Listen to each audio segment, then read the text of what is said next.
இப்போ நம்ம என்ன பண்ண போகிறோன்னா, இப்போ ஃபஸ்ட்டு என் மூஞ்சி இவ்வளோ டல்லாக இருக்குல்ல, ஏன்னா நான் இன்னும் லைட் போடல.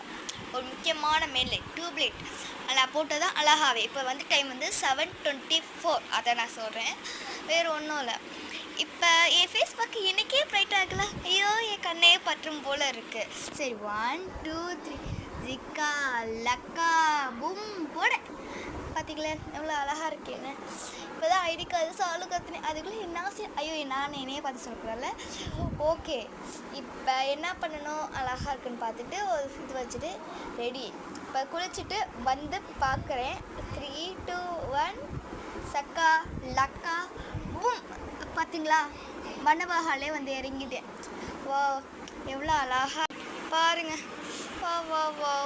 இப்போ சாப்பிட என்ன இருக்குன்னு தெரில, போய் பார்த்தா தான் அதுவும் முஸ்லீம் வீட்டு வேலை. நல்லா பிரியாணினா நல்லா சாப்பிட்டுட்டு நல்ல ஒரு ஆட்டத்தை போட்டுட்டு வரக்கூடாது அப்படின்னு நான் சொல்ல மாட்டேன். நல்லா இது பண்ணிட்டு வரல. அன்ஃபாஸ்டே என்னால் எடுக்க முடியல, ஏன்னா பேட்டரி லோவாகிடுச்சு. அதனால் என்னால் இது பண்ண முடியல. ஆனால் என்னென்ன சாப்பிட்டேன்னு நான் சொல்லேன். ஃபஸ்ட்டு ஒரு இடியாப்பம் வச்சாங்க, அதுக்கு தொட்டுக்க வந்து கறி கிரேவி வச்சாங்க, அது பிரியாணி, பாயாசம், ஐஸ்கிரீமு, ஐயோ இல்லை என்ன சொல்லுவேன், ஸ்வீட்டு வச்சாங்க. அப்புறம் வந்து பாயாசம்லாம் என்னென்னமோ வச்சாங்க, அதெல்லாம் தெரியல, வயிறு நம்பிடுச்சு. அப்புறம் கேக்குக்குள்ளே கொடுத்தாங்க. ஐயோ இதெல்லாம் நான் அது பண்ண சாப்பிடவே இதாகிடுச்சு.